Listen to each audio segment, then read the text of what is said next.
ആദാബ് ബച്ചോ. അപ്പോൾ നമ്മുടെ അടുത്ത യൂണിറ്റാണ് നമ്മൾ ഇന്ന് നോക്കേണ്ടത് അല്ലേ? ആദ്യത്തെ യൂണിറ്റ് എല്ലാവർക്കും ഓർമ്മയുണ്ടല്ലോ അല്ലേ? ആദ്യത്തെ യൂണിറ്റിലെ ഓരോ പാഠഭാഗങ്ങളും നിങ്ങൾക്ക് ഓർമ്മയുണ്ടാവും അല്ലേ? മമത കി സായിമേ, അടുക്കളത്തോട്ടം, ഖൈറിയത്ത് സേഹേ, അതുപോലെ തന്നെ സൂറത്ത് നഹീൻ, സേറത്ത് ദേക്കോ, നമ്മളെല്ലാ പാഠഭാഗങ്ങളും പഠിച്ചതാണ് അല്ലേ? ഇതെല്ലാം നമ്മുടെ വീടും പരിസരവുമായി ബന്ധപ്പെട്ടതായിരുന്നു അല്ലേ?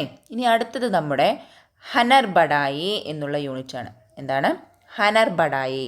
ഹനർ ബഡായി എന്ന് പറഞ്ഞാൽ എന്താ? കഴിവുകൾ വികസിപ്പിച്ചെടുക്കാം, കഴിവുകൾ വികസിപ്പിച്ചെടുക്കാം. അപ്പോൾ ഇതിലെന്ത് തസ്വീറ കൊടുത്തിരിക്കുന്നത്?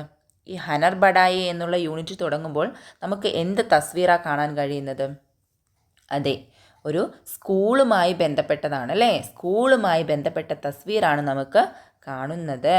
അപ്പോൾ നോക്കൂ, ഇവിടെ പല കുട്ടികളുണ്ട് അല്ലേ? ഒരുപാട് കുട്ടികളുണ്ട്.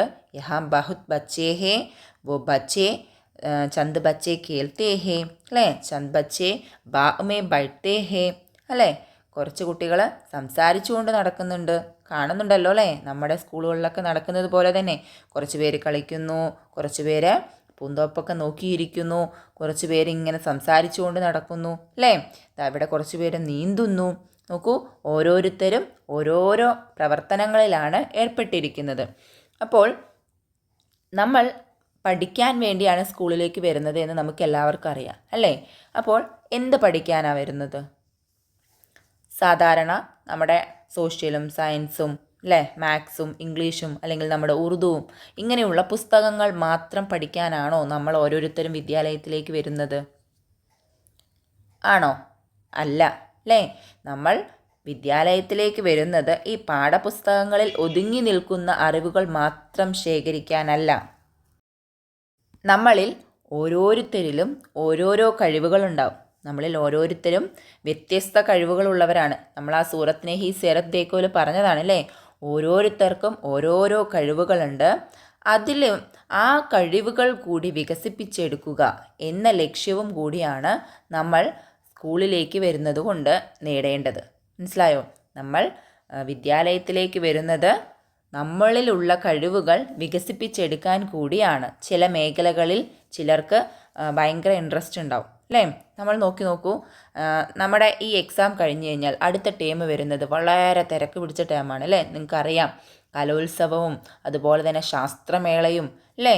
ആ ടേമിൽ മൊത്തം ആ ഒരു തിരക്കായിരിക്കും. നിങ്ങൾക്കറിയാലോ, പലരും ചിലപ്പോൾ പഠനത്തിൽ മുന്നോക്കം വരാത്ത കുട്ടികളായിരിക്കും ചിലപ്പോൾ ശാസ്ത്രമേളയിലും കലോത്സവത്തിലും ഒക്കെ എ ഗ്രേഡൊക്കെ വാങ്ങി ജില്ലാതലം വരെയൊക്കെ പോയി മത്സരിക്കുന്നുണ്ടാവുക. നിങ്ങൾ ശ്രദ്ധിച്ചിട്ടില്ലേ? ചിലർ ചോക്ക് നിർമ്മിക്കുന്നു, ചിലർ കളിമണ്ണ് കൊണ്ടുള്ള പ്രതിമകൾ നിർമ്മിക്കുന്നു, ചിലർ പാവ നിർമ്മിക്കുന്നു, ചിലർ നന്നായിട്ട് ഡാൻസ് കളിക്കുന്നു, ചിലർ നന്നായി പാടുന്നു അല്ലേ? അപ്പോൾ ഓരോരുത്തരും എന്ത് ചെയ്യുന്നുണ്ട്? ഓരോരുത്തരിലും ഓരോരോ കഴിവുകളുണ്ട് അല്ലേ? അവരെല്ലാവരും ആ അവസരം വരുന്ന സമയത്ത് അതിനെ പൊടിതട്ടിയെടുത്ത് അതിനെയൊക്കെ നല്ല മിനുക്ക് പണിയൊക്കെ ചെയ്ത് അതിലെന്ത് ചെയ്യാണ്? ആ മേഖലയിൽ വിജയിക്കുകയാണ് ചെയ്യുന്നത്. അപ്പം നമ്മുടെ എല്ലാ വിദ്യാലയങ്ങളിലും ഇതിനൊക്കെ ഉള്ള അവസരമുണ്ട്. നമ്മളിലുള്ള വിഭിന്നമായ കഴിവുകൾ നമ്മൾ ആദ്യം മനസ്സിലാക്കണം. നമ്മൾക്ക് ഏത് മേഖലയിലാണ് ഇൻട്രസ്റ്റ് അല്ലേ? അതിനുശേഷം ആ മേഖലയിലുള്ള കഴിവുകൾ വികസിപ്പിച്ചെടുക്കുക. ആ കഴിവുകൾ വികസിപ്പിച്ചെടുക്കാനുള്ള ഒരു വേദിയാക്കി നമ്മുടെ വിദ്യാലയത്തെ നമ്മൾ മാറ്റണം. മനസ്സിലായോ?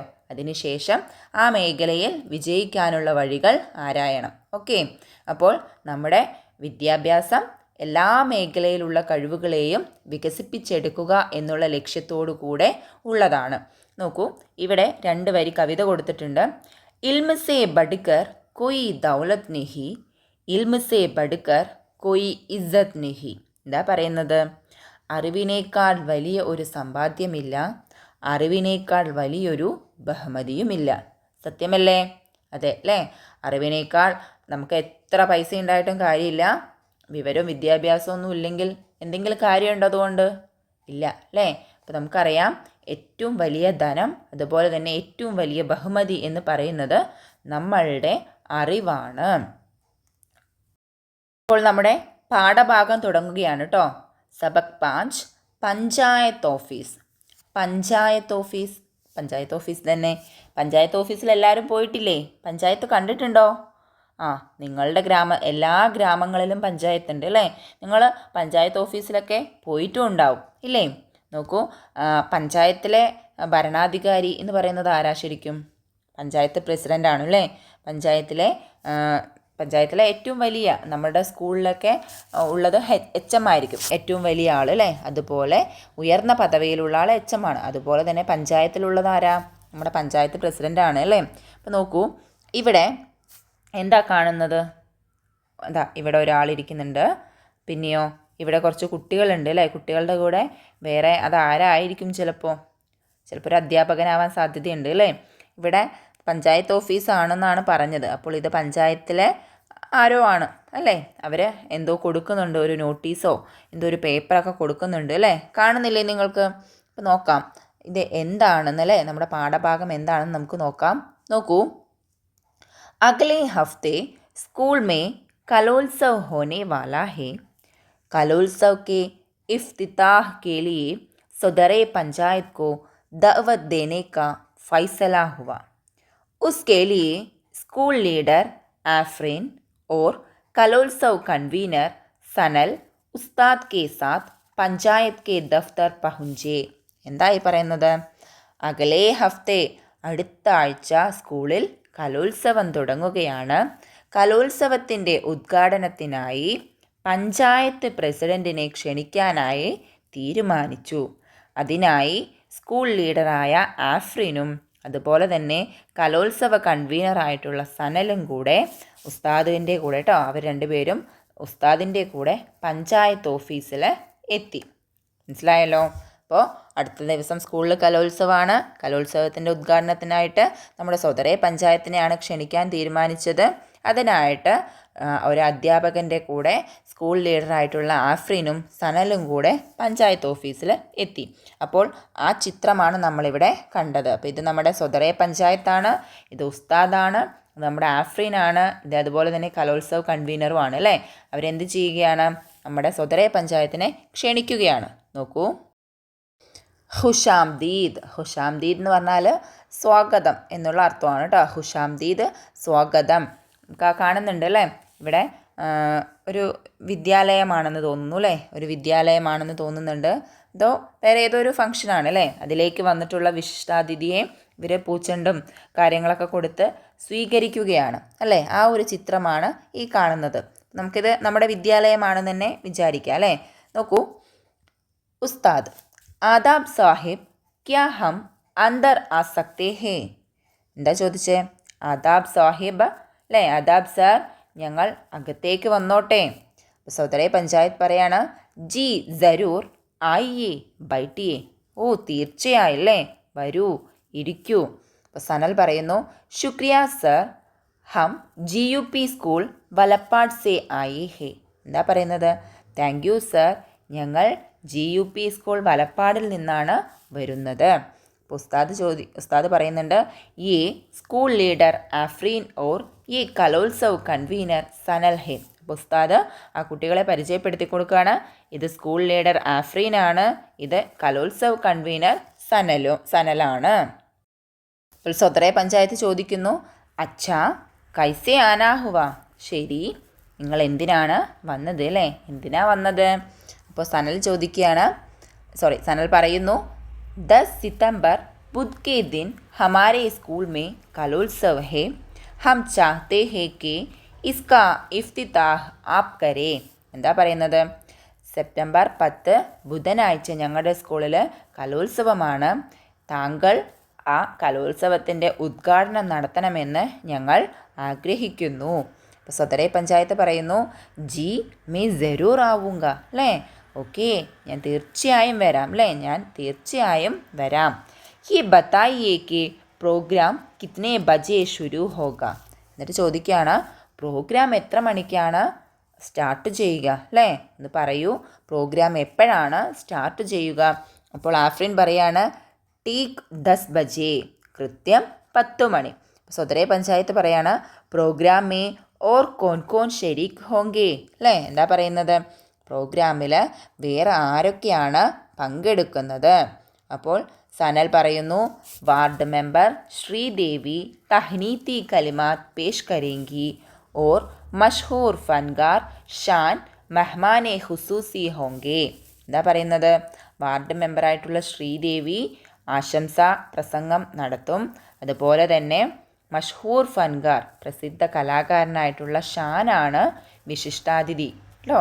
അപ്പോൾ വിശിഷ്ടാതിഥിയായിട്ട് എത്തുന്നത് പ്രശസ്ത കലാകാരനായിട്ടുള്ള ഷാനാണ്. അതുപോലെ തന്നെ വാർഡ് മെമ്പറായിട്ടുള്ള ശ്രീദേവി ആശംസാ പ്രസംഗവും നടത്തും. സദറെ പഞ്ചായത്ത് പറയുന്നുണ്ട് ബഹുത് ഹൂബ്, വളരെ നല്ല കാര്യമല്ലേ. പ്രോഗ്രാം കിത്നെ ദിൻ കാ ഹേ, പ്രോഗ്രാം എത്ര ദിവസത്തെ പ്രോഗ്രാമാണ്? അപ്പോൾ ആഫ്രീൻ പറയുന്നുണ്ട് 2 ദിൻ കാ പ്രോഗ്രാം ഹേ, 2 ദിവസത്തെ പ്രോഗ്രാമാണ്. സദറെ പഞ്ചായത്ത് വീണ്ടും ചോദിക്കുന്നുണ്ട് programme may കിത്തനെ Becha ഹിസ്സ ലേങ്കെ, programme may അല്ലേ, പ്രോഗ്രാമിൽ എത്ര കുട്ടികളാണ് പങ്കെടുക്കുന്നത്? അപ്പോൾ ആഫ്രീൻ പറയാണ് ഹമാരെ school K sub ബച്ചെ programme may ഹിസ്സ ലേങ്കെ. എന്താ പറയുന്നത്? ഞങ്ങളുടെ സ്കൂളിലെ മുഴുവൻ കുട്ടികളും പ്രോഗ്രാമിൽ പങ്കെടുക്കുന്നുണ്ട്. അപ്പോൾ സനൽ പറയുന്നുണ്ട് ഇത്തനാ ഹി നെഹി സബ് ബച്ചെ ഇനാം ബി പായെങ്കെ. എന്താ പറയുന്നത്? അത് മാത്രമല്ല എല്ലാ കുട്ടികൾക്കും ഞങ്ങൾ സമ്മാനവും കൊടുക്കുന്നുണ്ട്, എല്ലാ കുട്ടികൾക്കും സമ്മാനവും നൽകുന്നുണ്ട്. സദറെ പഞ്ചായത്ത് പറയാണ് യേ തോ കാബിലെ താരീഫ് ഹേ, അല്ലേ, ഇത് വളരെ പ്രശംസനാർഹമാണ് അല്ലേ, എന്നുവെച്ചാൽ പ്രശംസയ്ക്ക് അർഹമായ കാര്യമാണത് അല്ലേ. അപ്പോൾ സനൽ പറയുന്നു ശുക്രിയ സർ, അഗ്ലേ ദിൻ ഹം പ്രോഗ്രാം നോട്ടീസ് ലേക്കർ ആയെങ്കെ ഹുദാ ഹാഫിസ്. എന്താ പറയുന്നത്? താങ്ക് യു സാർ, ഞങ്ങൾ അടുത്ത ദിവസം പ്രോഗ്രാം നോട്ടീസുമായി വരാം, Huda Hafiz, God bless you എന്നാണ് പറയുന്നത്. അപ്പോൾ സദറെ പഞ്ചായത്തും സനലും ആഫ്രീനും ഉസ്താദും തമ്മിലുള്ള ഒരു സംഭാഷണമാണ് നമ്മൾ പഠിച്ചത് അല്ലേ. അവരെ എന്ത് ചെയ്യുകയായിരുന്നു? നമ്മുടെ സ്കൂളിലെ കലോത്സവം 2 ദിവസമായിട്ട് GUP സ്കൂൾ വലപ്പാടിൽ കലോത്സവം നടക്കാൻ പോവുകയാണ്. അതിൻ്റെ ഉദ്ഘാടനത്തിനായിട്ട് പഞ്ചായത്ത് പ്രസിഡൻറ്റിനെ ക്ഷണിക്കാനായിട്ടാണ് പോയത്. പോയ സമയത്ത് നിങ്ങൾ ശ്രദ്ധിച്ചിട്ടുണ്ടാവും ഉസ്താദ് ആ ഓഫീസിനകത്തേക്ക് പോകുന്നതിന് മുന്നേ അല്ലേ, ആ റൂമിനകത്തേക്ക് പോകുന്നതിന് മുന്നേ ഞങ്ങൾ അകത്തേക്ക് വന്നോട്ടെ എന്ന് ചോദിക്കുന്നുണ്ട്. കണ്ടോ, ഇടിച്ചു കയറി പോവുകയല്ല, പകരം അനുവാദം ചോദിച്ചിട്ടാണ് പോകുന്നത് അല്ലേ.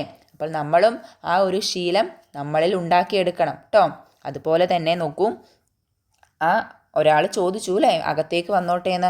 അപ്പോൾ നമ്മുടെ പഞ്ചായത്ത് പ്രസിഡൻറ്റ് പറയുന്നുണ്ടല്ലേ വരൂ ഇരിക്കൂ, കണ്ടില്ലേ. അപ്പോൾ നമ്മൾ അതിൽ അതിഥിയെ അല്ലെങ്കിൽ നമ്മളുടെ അടുത്തേക്ക് വരുന്ന ആളെ എങ്ങനെ സ്വീകരിക്കണം എന്നുള്ള കാര്യം കൂടി അതിൽ പറയുന്നുണ്ട്. അതിനുശേഷം കലോത്സവത്തിൻ്റെ കാര്യം പറഞ്ഞു അല്ലേ, ആരൊക്കെയാണ് പങ്കെടുക്കുന്നത്, ആരൊക്കെയാണ് വിശിഷ്ടാതിഥി, ആരാണ് ആശംസാ പ്രസംഗം നടത്തുന്നത് എന്നൊക്കെ പറഞ്ഞു. അതിനുശേഷം നിങ്ങൾ ശ്രദ്ധിച്ചിട്ടുണ്ടാവും അവസാനം ചോദിച്ചു എത്ര കുട്ടികളാണ് കലോത്സവത്തിൽ പങ്കെടുക്കുന്നത് അല്ലേ. ആ ചോദ്യത്തിനോട് ഉത്തരമായിട്ട് പറഞ്ഞത് സ്കൂളിലെ എല്ലാവരും എന്നാണ്. അപ്പോൾ കലോത്സവത്തിൽ നോക്കൂ, സ്കൂളിലെ എല്ലാ കുട്ടികളും പങ്കെടുക്കുന്നുണ്ട്. നമ്മളും ആ ഒരു ശീലം നമ്മളിലേക്ക് ഉണ്ടാക്കിയെടുക്കാം. ഞാൻ പറഞ്ഞല്ലോ എല്ലാവർക്കും ഓരോരോ കഴിവുകളുണ്ട്. നമ്മുടെ മേഖല മനസ്സിലാക്കി നമ്മൾ അതിൽ വിജയിക്കുക, അല്ലെങ്കിൽ അതിൽ എന്തായാലും നമ്മൾ പങ്കാളിയാവണം.